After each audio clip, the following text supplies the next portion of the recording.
വിശുദ്ധ ബൈബിൾ, പഴയ നിയമം, യോന അധ്യായം 2. യോനായുടെ പ്രാർത്ഥന. മത്സ്യത്തിൻ്റെ ഉദരത്തിൽ വെച്ച് യോന തൻ്റെ ദൈവമായ കർത്താവിനോട് പ്രാർത്ഥിച്ചു.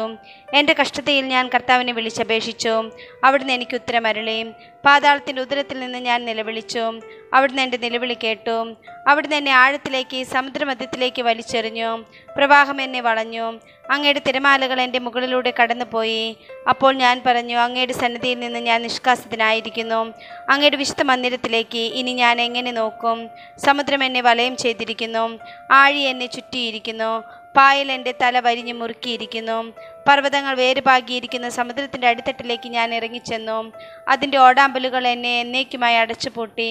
എങ്കിലും എൻ്റെ ദൈവമായ കർത്താവെ, അങ്ങ് എൻ്റെ ജീവനെ പാതാളത്തിൽ നിന്ന് പൊക്കിയെടുത്തു. എൻ്റെ ജീവൻ മരവിച്ചപ്പോൾ ഞാൻ കർത്താവിനെ ഓർത്തു.